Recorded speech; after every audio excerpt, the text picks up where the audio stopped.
Olá, povo de Deus! Estamos iniciando a nossa live das 20 horas em ponto.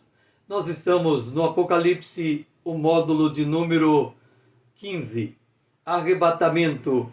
Esta é a parte 2. Na primeira parte, nós demonstramos que, uma vez arrebatados, nós passamos por uma série de etapas até entrarmos no trono de Deus. A primeira etapa, o nosso corpo é glorificado. A segunda etapa, à medida que vamos subindo, vamos observar a terceira maior batalha do universo sendo travada e Miguel e seus anjos abrindo uma janela de 1 segundo para nós passarmos. No terceiro momento, nós vamos ver o próprio Senhor Jesus Cristo e todos os nossos irmãos na fé. Será um momento de congratulação, será um momento em que nós olharemos para Jesus e enxergaremos tal como somos. Ou seja, ao olhar a face de Jesus, veremos a nossa própria face projetada nele. Por que, César? Porque João disse que quando olharmos para Jesus, saberemos quem somos. Para ser mais preciso, vamos abrir a Bíblia em 1 João, no capítulo de número 3, para pegarmos a exata expressão dita por João. Seremos semelhante a ele, porque haveremos de vê-lo como ele é. E como cada um vai olhar para Jesus, nós somos a imagem de Deus, nós vamos ver refletido no rosto de Jesus o nosso próprio rosto, porque ele vive em nós. O apóstolo Paulo diz que Cristo em nós é a esperança da glória. Depois de congratularmos e olharmos para Jesus, nós estaremos diante do tribunal de Cristo. Quando nós estivermos subindo, nós vamos estar subindo como um grande túnel de fogo. As obras que não são adequadas ao reino de Deus, todas elas serão queimadas nessa trajetória de subida. Por quê? Paulo explica isso em 2 Coríntios, no capítulo 3. A obra de cada um se passará pelo fogo, e aqui se queimar sofrerá detrimento, todavia será salvo como que pelo fogo. E ao fazer referência a estas obras, ele diz de ouro, prata e pedras preciosas, essas não se queimarão, mas ele também cita peno, madeira, palha e feno, essas, por certo, não suportarão a subida. O que significa isso? Quando chegarmos no tribunal de Cristo, seremos salvos, mas poderemos estar na condição de não recebermos um único galardão. Ou vamos receber talvez o mínimo do galardão. Mas aqui eu quero colocar algumas coisas para você entender. Nós vamos subir, as obras queimar, há uma guerra sendo travada, o nosso corpo glorificado, vamos chegar diante de Jesus, vamos conhecer todos que ali estão, dali nós vamos para o trono de Deus, depois de passarmos pelo tribunal de Cristo. Esse julgamento que se dará nesse momento, se nós imaginarmos que vão subir contando salvos de todas as eras, inclusive os que vão ser arrebatados, podemos aí, digamos que apenas para efeito de raciocínio, 1 bilhão de pessoas. Se nós fôssemos para o tribunal de Cristo com 1 bilhão de pessoas, um julgamento individualizado, por certo, levaria séculos até que todos pudessem ser julgados de acordo com esse tribunal de Cristo. Mas a primeira coisa que eu quero colocar para você é que, ao recebermos um corpo glorificado, esse espaço temporal de 1 segundo que vamos estar subindo, do ponto de vista da nossa mente, é como se durasse 1000 anos. O que significa isso? Significa que a nossa capacidade de raciocínio será numa velocidade tão grande que esse espaço temporal de 1 segundo é como se ele estivesse passando em câmera lenta. Nós estaremos entendendo tudo o que está acontecendo, a transformação do nosso corpo, a batalha espiritual, o túnel de fogo, as obras queimadas, queimadas, chegando diante do trono do tribunal de Cristo, receberemos galardão segundo o bem e o mal que fizemos com o corpo. Depois que estivermos tudo organizado, nós estaremos entrando na sala do trono e é o ponto que nós estamos. Apocalipse, capítulo 4, o versículo 2. João, no capítulo 4 do Apocalipse, ele começa a contar as coisas que hão de ser, ou seja, as coisas que vão acontecer depois do arrebatamento tendo acontecido. No capítulo 4 do Apocalipse, João diz que imediatamente ele foi colocado nesse lugar, não falei, mas abriu uma porta no céu, ou seja, quando nós estivermos indo para o trono de Deus, vai abrir uma porta no céu, vamos entrar, provavelmente nós estaremos entrando no terceiro céu, é uma outra dimensão, uma dimensão absolutamente espiritual, onde está o trono de Deus. E aqui nós temos que considerar o seguinte: nós, quando entrarmos nesse trono de Deus, eu vou colocar aqui nessa gravura, porque o trono de Deus que estava na eternidade passada, ele passa a estar agora neste momento pós-arrebatamento. Então nós temos ali o trono de Deus. Deus estará presente nesse trono, porque ele fez uma opção de habitar com a criatura, de habitar com um homem que é a imagem e semelhança dele, é uma opção que ele faz, mas não podemos nos esquecer que mesmo Deus fazendo esta opção de estar naquele lugar, naquele trono, aonde nós vamos estar na presença dele, o apóstolo Paulo diz que Deus também vive em luz inacessível. Quer dizer, é como se aquele lugar onde está o capítulo 4 do Apocalipse fosse o seu lugar de veraneio.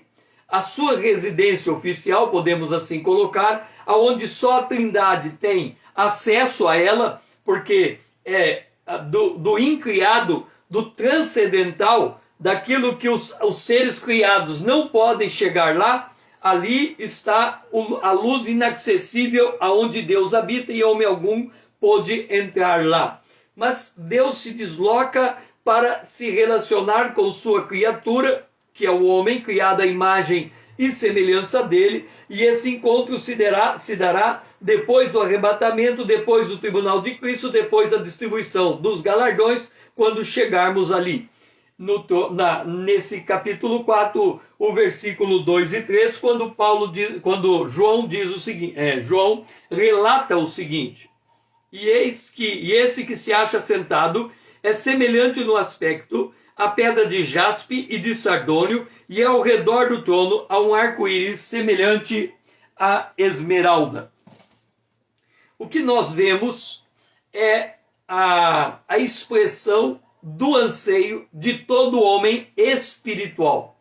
Nós temos o homem natural, nós temos o homem espiritual. O homem natural, à luz de Eclesiastes, Deus colocou no homem natural o desejo, o anseio pela eternidade. Ele tem esse anseio, e esse anseio pela eternidade cria nele um vazio tão grande que ele não consegue preencher, mesmo que ele ganhe o mundo inteiro, porque só Deus pode preencher o vazio de uma alma. Por outro lado, o homem espiritual, ele tem dentro de si o Espírito Santo. O Espírito Santo é como um selo, por isso que todo nascido de novo será transportado para este lugar, e o Espírito de Deus presente em nós nos leva para a presença de Deus, e este é o anseio do homem espiritual, ver a Deus. Jesus trata disso no Sermão do Monte, quando ele diz: bem-aventurados os limpos de coração, porque eles verão a Deus. Quando nós levamos o nosso coração em um estado de purificação, pedindo perdão ao Senhor pelos pecados cometidos, ele é fiel e justo para perdoar os nossos pecados e nos purificar de toda injustiça. Se não acontecer de nós pedirmos perdão para sermos purificados, ele próprio se encarrega de nos purificar de uma outra maneira. Hebreus capítulo 12. Qual o pai que não disciplina o filho que ama, porque se ele não disciplinar, ele se não é filho, é bastardo. Então, ou nós somos disciplinados porque nós confessamos os nossos pecados e somos purificados pelo sangue de Cristo, ou como ovelhas, nós somos conduzidos ao vale da sombra da morte, e ele está conosco com sua vara e com seu cajado, de tal maneira que de uma ou de outra maneira o Senhor edifica a sua igreja. Quando chegamos lá e encontramos alguém assentado, esse alguém é Deus, o Pai. Porque no curso do capítulo 4 e 5 do Apocalipse, nós vamos encontrar a figura do Cordeiro diante do trono. Então, aqui, nessa visão, nós encontramos a Trindade, Deus o Pai assentado no trono, o Filho de pé diante do trono e o Espírito Santo em forma de 7 tochas de fogo também diante do trono.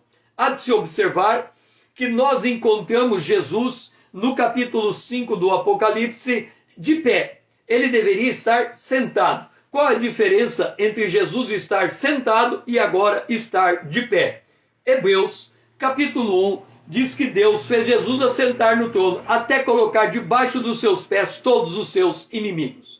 Do ponto de vista do reino, é como se Jesus estivesse de braço cruzado, sentado ao lado do Pai, esperando o Pai colocar os inimigos debaixo dos seus pés. Como rei, Jesus está sentado de braço cruzado. Como sumo sacerdote, ele está de pé intercedendo por nós. Como advogado, ele está de pé apresentando a nossa causa diante de Deus. Como profeta, ele está instruindo o povo de Deus na palavra que deve receber. Mas como rei, ele está assentado. Para que alguém, antes que alguém possa questionar o que eu estou falando, do fato dele estar assentado, nós lemos em Hebreus capítulo 1, versículo 13. Ora, a qual dos anjos jamais disse, assenta-te à minha direita, até que eu ponha os teus inimigos por estrados dos teus pés. Significa, e é por isso que Jesus não sabe do dia do arrebatamento, nem os anjos, o Deus, o Pai, travou esta informação como se ele dissesse, eu determino o dia em que todos os teus inimigos estarão debaixo dos teus pés. Quando chegar o dia D, a trombeta for tocada e Jesus chamar a igreja, porque o Senhor autorizou o rapto da noiva, nesta hora, a igreja sobe, ocupa os lugares celestiais e Satanás cai na terra. Hebreus capítulo 12, falando dessa batalha, ele fala que Satanás ele cai dentro da estratosfera da terra, não tendo mais acesso aos lugares celestiais. Então, uma vez que Jesus está de pé, significa que a igreja foi arrebatada, os pés de Jesus, vamos assim dizer, estão agora dentro do âmbito espiritual, porque a igreja saiu da terra e está no céu, formando o corpo de Cristo completo, sendo o próprio Cristo o Senhor, o cabeça, o corpo está completo, Satanás cai para a terra. Por isso, ele pode estar de pé na hora em que a igreja se apresenta junto com ele no trono. Ele vem, busca a igreja nas nuvens, e quando nós falamos nas nuvens, o apóstolo Paulo faz menção às nuvens, mas esta nuvem não é esta nuvem aonde os aviões cruzam. Não estamos falando desta nuvem, mas uma nuvem num ponto superior à estratosfera. Por que superior à estratosfera? Porque quando a igreja subir, Satanás cai para dentro da terra. E quando nós contamos o planeta Terra, ele é o espaço do mar e da terra, junto com o espaço dentro da estratosfera, onde passam os aviões, onde estão os pássaros, onde é possível declarar a vida, aquilo que protege a vida dentro do planeta Terra. Portanto, o lugar onde é o ponto de encontro é acima da estratosfera, em algum lugar chamado ponto de referência nuvem, aonde vamos encontrar com os senhores, aonde vai ter o tribunal de Cristo, e dali partimos para chegarmos no trono de Deus. Quando chegamos lá, nós encontramos no Apocalipse capítulo 4, verso 3, ao redor do trono um arco-íris, semelhante a esmeralda. Ao redor do trono, nós estamos como que fazendo um turnê nesse ambiente, porque muitos, quando eles pensam no arrebatamento, quando eles pensam o que vai acontecer, o que vem à mente é: encontraremos com Jesus nos ares. E para aí. A pessoa não reflete, não medita o que é o passo seguinte depois do arrebatamento. É como se essa posição, o que vem depois, lhe fosse proibido conhecer. E aí ele reputa aquilo que está no Antigo Testamento: as coisas reveladas são para nós, as ocultas são para Deus. E aí a gente reputa que depois de encontrar com Jesus, o resto é oculto. Mas vem o Apocalipse, que é a revelação de Deus, e João descortina para nós o que vamos encontrar depois de estarmos arrebatados. Vamos encontrar Deus no trono, diante do trono o arco-íris, remetendo ao arco-íris do dilúvio, quando Deus estabelece um acordo de jamais destruir a terra totalmente. E ao redor do trono, 24 tronos. E assentado neles, 24 anciãos. Eles estarão vestidos de branco, em cujas cabeças estão coroas de ouro. Esses 24 anciãos, depois vamos falar mais a respeito deles. Trata dos 12 apóstolos e das 12 tribos de Israel. Mas nesse sentido, as 12 tribos de Israel não é o povo que está na terra ainda, mas aqueles do Antigo Testamento, quando o Senhor desceu, morreu,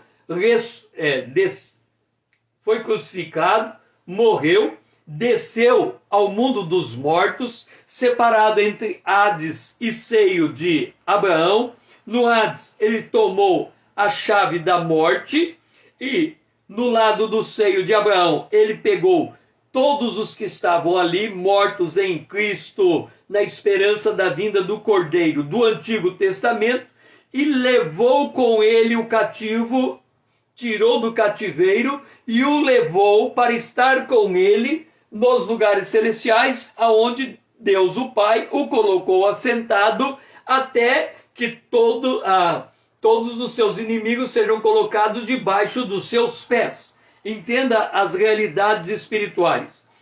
Todos os que morrem em Cristo, do ponto de vista humano, eles estão dormindo, aguardando o arrebatamento. Do ponto de vista divino, eles já estão vivos na presença de Deus, porque o corpo vai ao pó e se desfaz, o espírito volta a Deus que o deu. Então, por isso que nós encontramos em Hebreus, no capítulo 12, que nós somos cercados por um grande nuvem de testemunhas. Eles podem entender o que está acontecendo na terra, mas não têm nenhuma participação. Como sabemos disso? Jesus trata desse caso quando ele conta a parábola de Lázaro e de rico. Lázaro era o mendigo à porta da casa do rico. Lázaro morreu primeiro, depois o rico morreu. O rico foi para o Hades, o lugar de fogo, a situação do Antigo Testamento.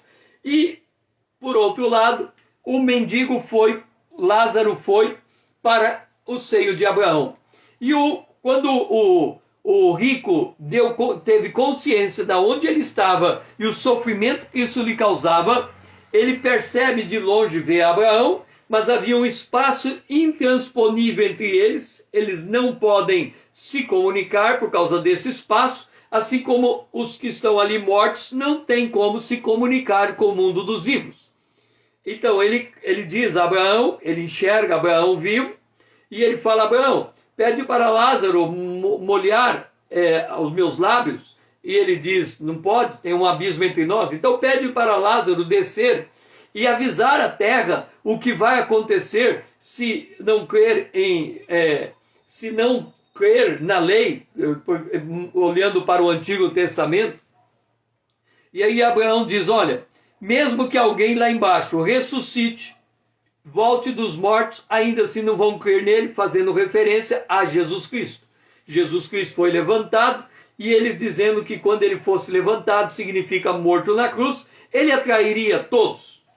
O fato é que há um grande contingente incrédulo que não crê na morte, ressurreição e ascensão de Jesus Cristo.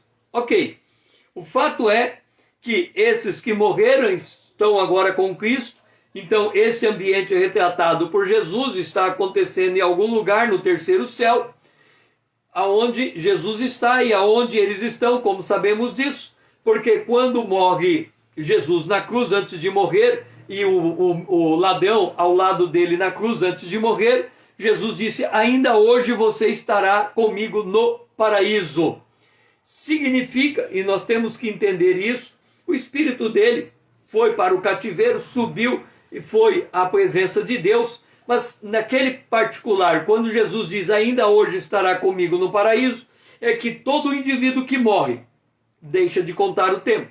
Quando ele acorda, é como se fosse o dia anterior à sua morte e ele é arrebatado. Ou seja, os mortos não têm para eles contagem de tempo, porque não tem o sol como referência. Por isso que quando viermos a recebermos o corpo glorificado, se nós já estivermos mortos em Cristo, será como se tivéssemos acordado um minuto depois da nossa morte. Esta é a ideia. O fato é que esses santos do Antigo Testamento, os santos do Novo Testamento, estão assentados nesses 24 tronos vestidos de branco, em cujas cabeças estão coroas de ouro. Diante do trono saem relâmpagos, vozes e trovões. Isso nos faz lembrar o Monte Sinai, quando Deus diz a Moisés para subir à presença dele, para receber as tábuas da lei, os 10 mandamentos. A Bíblia diz que Deus deu ordem para que fosse marcado em torno daquele monte. O povo tinha que ir para trás da marcação, então o povo se retirou para trás da marcação, e quando Deus desceu naquele lugar, houve um barulho ensurdecedor, vozes, trombetas, relâmpagos. O povo ficou tão assustado que ele foi para longe daquela marca, de tão assustado que eles ficaram. Ao ponto de quando Moisés desce da presença de Deus e chega diante do povo, o povo diz: fale você conosco, não fale Deus, porque se Deus falar conosco, nós vamos morrer. Então, esses relâmpagos, vozes e trovões expressam a magnitude da santidade divina, a presença da lei, a presença do poder glorioso de Deus, do poder judicial de Deus. Isso está presente porque nós veremos depois, na abertura dos selos, trombetas e taças, 3 sequências de juízos caindo sobre a terra a partir desses relâmpagos, vozes e trovões. E diante do trono ardem 7 tochas de fogo, que são os 7 Espíritos de Deus. Lá no Antigo Testamento, em Isaías, vamos ver se é 7 ou é 9, ou 11, Isaías 11, diz assim: repousará sobre Jesus 1. Espírito do Senhor. 2. Espírito de sabedoria. 3. Espírito de entendimento. 4. Espírito de conselho. 5. Espírito de fortaleza. 6. Eu tinha dito de entendimento. Vamos de novo. 1. Espírito do Senhor. 2. Espírito de sabedoria. 3. Espírito de entendimento. 4. Espírito de conselho. 5. Espírito de fortaleza. 6. Espírito de conhecimento. 7. Espírito de temor do Senhor. Portanto, as 7 tochas de fogo representa a completitude do Espírito Santo diante de Deus. Ele se faz presente a terceira pessoa da Trindade. Adiante do trono, como que mar de vidro, semelhante ao cristal. Depois estaremos explicando o que representa esse mar de vidro diante do trono. Mas vamos entender esse mar. E também no meio do trono e à volta do trono, 4 seres viventes cheios de olhos, por diante e por detrás. Observa que, nesse primeiro instante, nós não encontramos a figura do cordeiro assentado nesse quadro. Por quê? Encontramos alguém sentado, e esse que se acha sentado é semelhante no aspecto à pedra de jaspe e de sardônio. Há 2 maneiras de entendermos o Apocalipse capítulo 4, versículo 2 e 3. Quando nós formos arrebatados, nós esperamos encontrar Deus. Ponto. Deus. Ponto. Deus. Ponto. O que estou dizendo? Quando Jesus disse, bem-aventurados limpos de coração, porque eles verão a Deus, esse termo Deus representa a deidade, uma única substância, um único ser, há um só Deus, ele controla todo o universo. O Antigo Testamento, em especial Israel, tem esse entendimento de maneira muito clara. Só há um Deus e não há outro fora dele. Portanto, quando Jesus reporta a visão que vamos ter pela bem-aventurança de termos o coração limpo, nós veremos Deus. Agora, quando nós, a partir do Novo Testamento, entramos no conhecimento profundo da Trindade, nós descobrimos que nessa substância chamada Deus há 3 pessoas: o Pai, o Filho e o Espírito Santo. As 3 pessoas representam uma única vontade em 3 papéis diferentes. É atribuída a cada uma dessas pessoas um papel diferente no manejo, no governo daquilo que é criado. Então, nós que somos do Novo Testamento, que pertencemos à igreja, que pertencemos ao corpo de Cristo, entendemos diferente dos judeus. Para os judeus, há um só Deus e não se discute isso. Para a igreja, este Deus se apresenta em 3 pessoas: o Pai, o Filho e o Espírito Santo.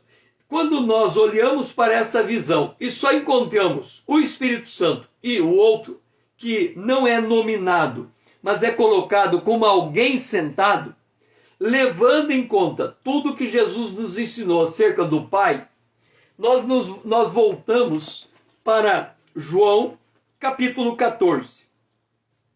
É muito importante nós entendermos João capítulo 14 para percebermos por que esse alguém sentado está retratado de forma indefinitiva. Sabemos que não é o Espírito Santo, porque ele está na frente. 7 tochas de fogo, que são 7 Espíritos de Deus. Mas quando nós vamos para João capítulo 14, há uma conversa com Tomé. Disse-lhe Tomé: Senhor, não sabemos para onde vais. Como saber o caminho? Jesus estava despedindo dos seus discípulos. Ele falou: eu vou preparar um lugar. Quando o lugar estiver pronto, eu vou levar vocês até esse lugar. Os discípulos: que lugar é esse? João está declarando: foi aberta uma porta no céu. Nós vamos entrar por essa porta no céu. Este lugar e essa porta no céu nos leva a Apocalipse capítulo 4, onde temos esta descrição de todos os personagens que se fazem presente naquele lugar. Alguém assentado, o arco-íris, 24 tronos com 24 anciãos, relâmpagos, vozes e trovões, 7 tochas de fogo, que são 7 Espíritos de Deus, um mar como que de vidro e 4 seres viventes cheios de olhos por diante e por detrás. Esta é a visão do capítulo 4 do Apocalipse. Jesus falando agora com Tomé, que queria conhecer este lugar, diz: eu sou o caminho e a verdade e a vida. Ninguém vem ao Pai senão por mim. Se vós me tivessem conhecido, conheceríeis também a meu Pai. Desde agora o conheceis e o tendes visto. Então observa. Jesus chega diante dos discípulos e diz assim: eu não estou entendendo vocês. Este lugar para onde eu vou é onde eu estou. Quer dizer, Jesus está na terra. Então, este lugar para onde ele vai não faz diferença em relação à referência dele próprio. Porque se ele não está lá, ele está aqui. E ele diz: se você olha para mim, você vê o Pai. Se você vem através de mim, você chega no Pai. É como se Jesus fosse um portal. O Pai está nas costas dele. Ele está aqui. Você quer ver o Pai. Mas ver Jesus equivale a ver o Pai. Não tem o que mais enxergar. Porque tudo que eu quiser conhecer do Pai, eu olho para Jesus e encontro Jesus a expressão do Pai. Por quê? Observa, nós somos seres humanos. Nós temos a configuração própria dos seres humanos. Nós somos formados por espírito, por alma e por corpo. O nosso corpo a gente percebe. A nossa alma a gente intui. Por uma série de conjunturas acerca de nós, nós entendemos que somos formados por uma alma, que é a expressão da nossa natureza humana, que é aquilo que nos faz rir, chorar, lembrar, pensar. Todo esse processamento é um processamento almático. O drama da alma é que a alma caminha para a morte. Uma vez que o pecado entrou na terra e todos os homens pecaram, eles caminham para a cessação da vida, ou seja, para a cessação almática. Agora, quando o homem nasce de novo, ele recebe um novo espírito. Então ele passa a ser formado também por espírito, alma e corpo. Agora, se por um lado nós podemos declarar a nossa alma, por outro lado, temos dificuldade de declarar o nosso espírito humano. Por quê? Porque o nosso espírito humano, ele não é perceptível no mundo físico. O nosso espírito humano é uma substância que está presente em nós. Quando caminhamos, ele caminha conosco, mas ele não é uma substância física. Como dar entendimento a termos uma substância que não é uma substância física? Entenda. 1 Coríntios, me parece capítulo 6, verso 17, diz que o homem, o espírito humano, que se une ao Espírito de Deus, se torna um com ele. Ora, nós sabemos pela fé que o Espírito Santo habita dentro de nós, mas não tem nenhuma evidência física da presença do Espírito Santo dentro de nós, a não ser o veredito da palavra de Deus que faz essa declaração. E pela fé, nós somos o templo. Tanto é que quando Paulo fala sobre o Espírito Santo, em 1 Coríntios, no capítulo 3, ele diz: não sabeis que sois o templo do Espírito Santo, que o Espírito habita em vocês? O que Paulo está dizendo? Eu só consigo saber que o Espírito Santo habita dentro de mim por entendimento, por discernimento, por compreensão ao que a palavra testemunha. Mas eu não tenho nenhuma evidência interna, física, corpórea da presença do Espírito Santo. Ponto. Então, eu não tenho evidência corpórea da presença do meu espírito humano, eu não tenho evidência corpórea da presença do Espírito Santo. Então, como é que eu posso querer ver Deus? O Pai, que é Espírito. Jesus diz à mulher samaritana: Deus é Espírito. Então, há uma impossibilidade. Eu não posso ver o Pai enquanto ele é espírito.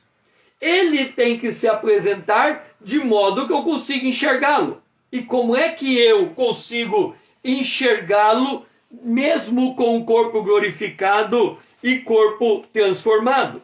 Hebreus capítulo 12, capítulo 1, ele declara como é que eu consigo enxergar o Pai com o corpo glorificado.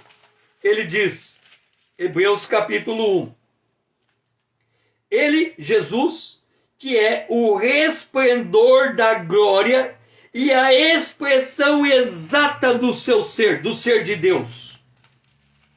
Por isso que Jesus diz aos discípulos, se vocês me tivessem conhecido, conheceríeis também o meu Pai. Desde agora, o conheceis e o tendes visto. Aí vem Filipe, que não é tão incrédulo quanto Tomé, e diz, Senhor, mostra-nos o Pai, isso nos basta. Resposta de Jesus, Filipe, há tanto tempo estou convosco e não me tendes conhecido? Quem me vê a mim, quem me vê a mim, vê o Pai. Como dizes tu, mostra-nos o Pai. Não crês que eu estou no Pai e que o Pai está em mim? A palavra que eu vos digo, não as digo por mim mesmo, mas o Pai que permanece em mim faz as suas obras. Crede-me que estou no Pai, e o Pai em mim. Crede ao menos por causa das mesmas obras. E ele continua. Em verdade vos digo, que aquele que crê em mim, fará também as obras que eu faço e as maiores, porque eu vou para junto do Pai. Como entender então isso? Alguém sentado. Quem é esse alguém? Você pode dizer Deus o Pai, mas não vemos Jesus na cena. Então é Jesus, mas não vemos o Pai na cena. É porque os dois são fundidos. Se eu olhar para Jesus, eu vejo o Pai. Se eu olhar para o Pai, se me possível fosse, eu estaria vendo Jesus. Jesus é a expressão absoluta do Pai. Então, quando eu olho para o trono, eu vou enxergar Jesus e, através dele, o Pai. Por isso que eu só tenho uma única representação de alguém sentado. E aí fica a questão, eu de fato vou ver o Pai? Ou, por toda a eternidade, eu vou ver o Pai na face de Cristo? Se nós considerarmos a nossa condição humana, se nós considerarmos que temos corpo, alma e espírito, se nós considerarmos que Jesus é a representação absoluta do Pai, por que razão precisaríamos ver o Pai se vemos Jesus? Não há razão. Jesus é a própria expressão do Pai. É por isso que, quando o apóstolo Paulo fala que Jesus, para ser exato nas palavras, em Efésios, capítulo 3, Efésios, no capítulo 3, quando o apóstolo Paulo fala, no capítulo 3, segundo a riqueza da sua glória, habite Cristo no vosso coração, e conhecer o amor de Cristo que excede todo entendimento. O que ele está dizendo? Para que sejais tomados de toda a plenitude de Deus.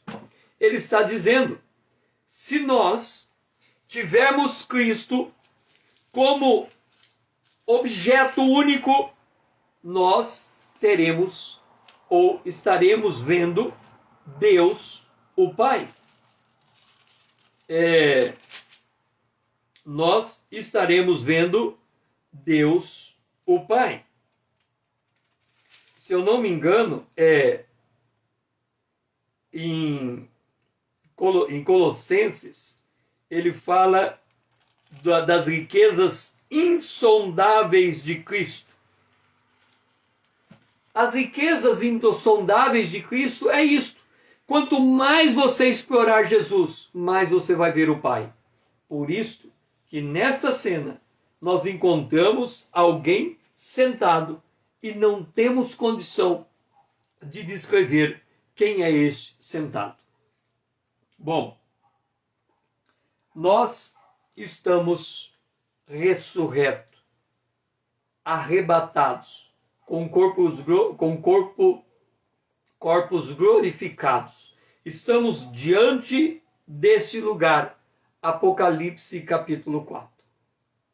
A primeira coisa que nós encontramos é este alguém. Apocalipse capítulo 21, o versículo 10 e 11, João dá a seguinte descrição. Ele fala que ele foi transportado em espírito até uma grande e elevada montanha, e a ele lhe foi mostrado a santa cidade de Jerusalém, que descia do céu, da parte de Deus, a qual tem a glória de Deus. O seu fulgor era semelhante, olha a descrição, uma pedra preciosíssima, como pedra de jaspe cristalina. Vamos voltar a ler Apocalipse capítulo 4, o versículo 2 e 3. Alguém sentado, e esse se achava sentado, é semelhante no aspecto à pedra de jaspe e de sardônio. Vamos entender o que nós estamos falando. Nós estamos falando da Nova Jerusalém. E a Nova Jerusalém,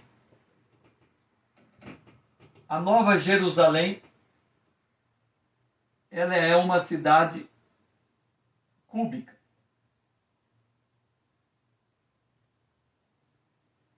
É difícil desenhar um cubo aqui. É uma cidade cúbica. Essa é a Nova Jerusalém. Quando nós nos voltamos para Pedro, Pedro fala que nós somos como pedras que vivem. Nós somos como pedras que vivem. Isso significa que se nós olharmos para essa grande cidade, nós vamos descobrir que ela é formada por blocos humanos. Como assim? Jesus disse, eu vou edificar a minha igreja. E aqui diz que a Nova Jerusalém, que descia do céu da parte de Deus, a santa cidade, ela tem a glória de Deus. A glória de Deus me transportou, Apocalipse capítulo 21, vamos até lá, Apocalipse capítulo 21, o versículo 2 diz assim, vi também a cidade santa, a Nova Jerusalém, que descia do céu da parte de Deus, ataviada como noiva, adornada para o seu esposo.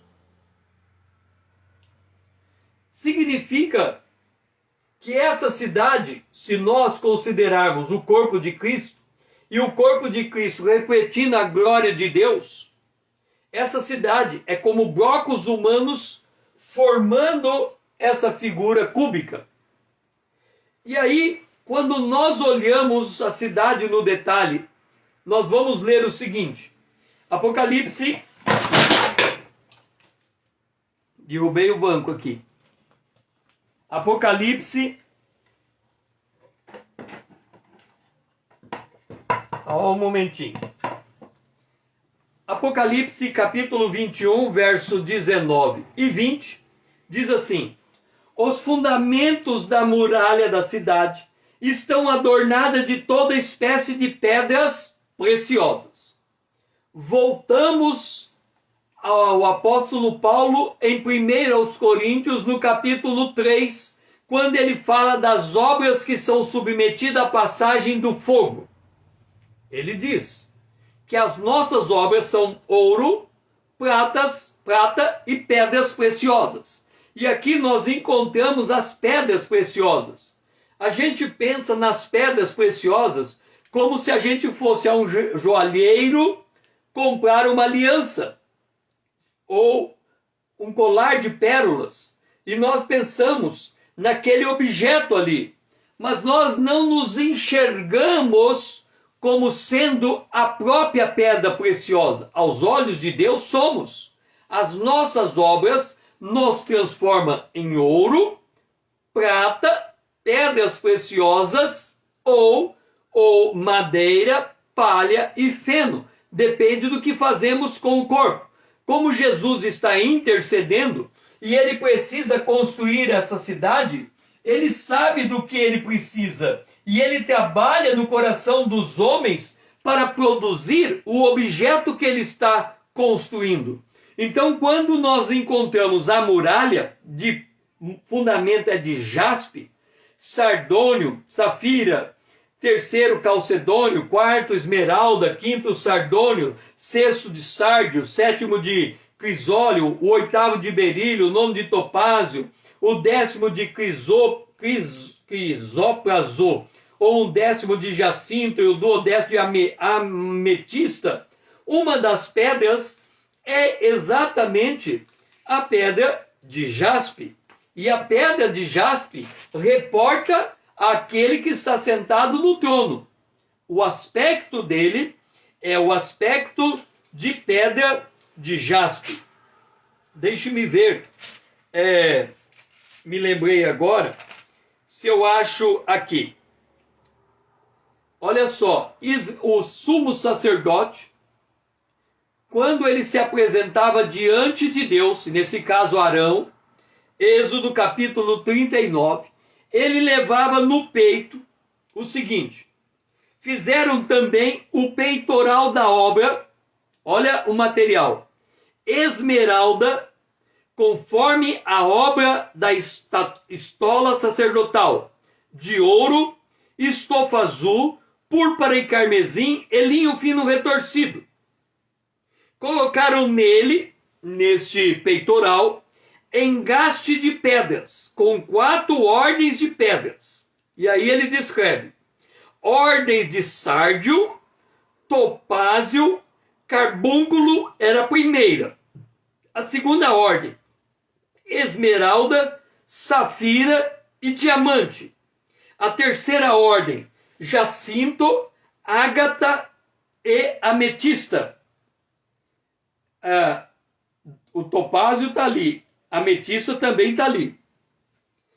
A quarta ordem, berílio, ônix e jaspis.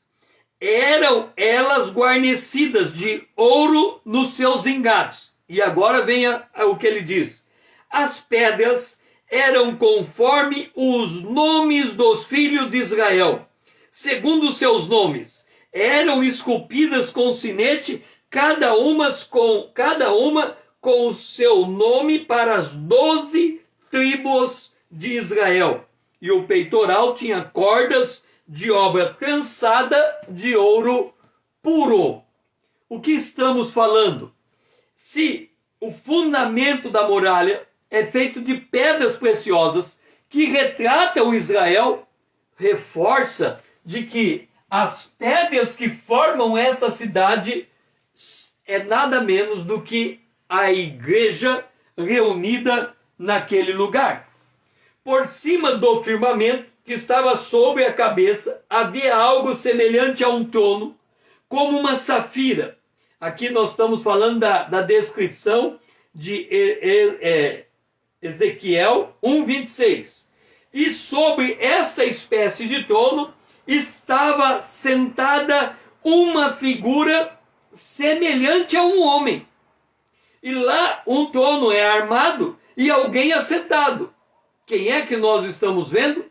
O Pai, mas ao mesmo tempo o Filho. Quem vê o Filho, vê o Pai, porque o Filho é a expressa imagem do Pai. Quem está sentado no trono? Um semelhante à figura de homem. Mas por que João não retratou que aquele que está sentado era o Filho? Se ele retratasse, ele excluía o Pai. Se ele retratasse o Pai, excluía o Filho. Se ele exclui da cena tanto o Pai quanto o Filho, mas ele põe alguém sentado, esse alguém sentado só pode ser o Pai e o Filho ao mesmo tempo.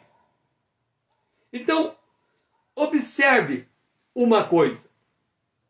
A cidade inteira é a glória de Deus. Essa cidade desce. Por isso que eu falei que Deus é transcendental. É como se esse lugar fosse o lugar de veraneio de Deus, aonde ele vem se apresentar ao ser humano e se mostrar ao ser humano a sua glória. A glória que o ser humano, com o corpo glorificado, em todas as condicionantes possíveis de um corpo glorificado, não perdendo de vista que o homem é uma criatura de Deus, é um ser criado, e o Deus invisível é incriado, mas o Deus que se faz homem é um Deus que se apresenta em forma que nós podemos interagir com ele. Esta figura é aquela que se apresenta no capítulo 2 do Apocalipse.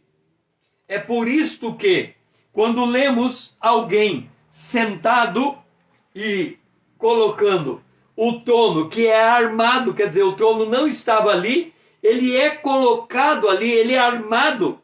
E aí, a pedra era de jaspe e de sardônio, duas pedras, representando o Pai e o Filho, fundido numa única pessoa. O Filho, quem vê o Filho vê o Pai. Aí Ezequiel 1:26 diz: um trono como uma safira, e sobre esta espécie de trono estava sentada uma figura semelhante a um homem. Apocalipse capítulo 5 agora, no versículo 6. Então vi no meio do trono e dos 4 seres viventes, e entre os anciãos, de pé, um cordeiro como tendo sido morto.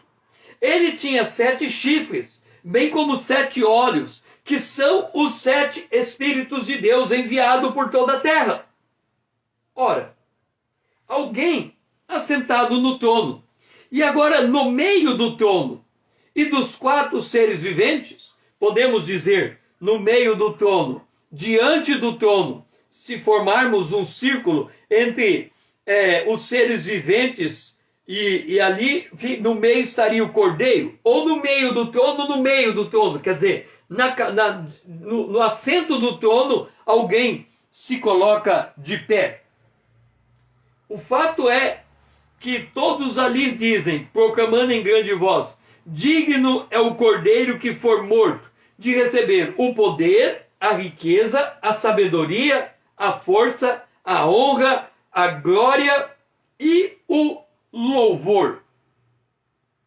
Então, nós estamos no capítulo 4 do Apocalipse.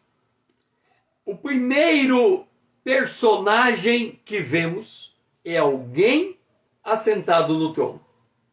Este alguém assentado no trono é tanto o Pai quanto o Filho. Hebreus, capítulo 1, o Filho é a expressão exata do Pai. João, capítulo 14, Jesus disse: quem vê a mim vê ao Pai, quem quer vir ao Pai tem que passar por mim. É como se Jesus, ele fosse um portal. Além dele, há uma outra realidade incriável, em que as criaturas não têm acesso a este lugar, e aquele lugar incriável se manifesta em Jesus, que está numa dimensão em que o mundo criado consegue interagir com ele, porque o Verbo se fez carne, e Jesus está nessa posição. Então, quando nós vamos para o capítulo 5 do Apocalipse, não encontramos a figura de Deus o Pai, que esperávamos encontrar, encontramos a figura do Cordeiro diante do trono, ou no meio do trono, ou no assento do trono, de pé. Então, Jesus, essa é uma característica do céu. No céu, diferente na terra, à medida da nossa expectativa e necessidade, a imagem de Deus, ela vai mudando a sua forma de se apresentar. Por exemplo, Jesus, ele se apresenta como filho do homem, ou como cordeiro de Deus, ou como leão da tribo de Judá, ou como a raiz de Jessé. Nós o vemos de acordo com a necessidade que vamos buscar dele para preencher aquilo que precisamos. Por isso que ele diz, eu sou, e aí ele diz, eu sou a luz, eu sou a ressurreição, eu sou a vida. Em cada um aspecto do eu sou, ele se apresenta naquilo que responde às nossas maiores necessidades. Com isso, nós estamos terminando esta live. Nós ainda temos muito a ver acerca do arrebatamento da igreja, o que nós vamos encontrar depois de sermos arrebatados, mas eu não quero adiantar o que ainda está por vir, porque nós, para que o assunto, pelo tempo que ainda nos resta, não pare no meio da explicação.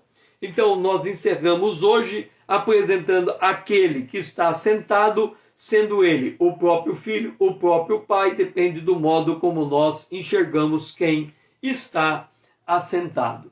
Eu espero encontrar com você amanhã, aqui, às 20 horas em ponto. Eu convido você a fazer parte da minha comunidade com César Azevedo, aqui no Instagram, ali no YouTube, para que nós possamos tornar significativa essa conta para atingir mais. Eu convido a você me ajudar no propósito de mandar esse vídeo aos teus amigos, para que nós possamos despertar o povo de Deus de entre aqueles que dormem, porque se o povo de Deus se levantar, o próprio Cristo cuidará de esclarecê-lo acerca das coisas concernentes à volta de Jesus. Que você tenha um restante de dia abençoado na presença de Deus e que o Senhor seja louvado.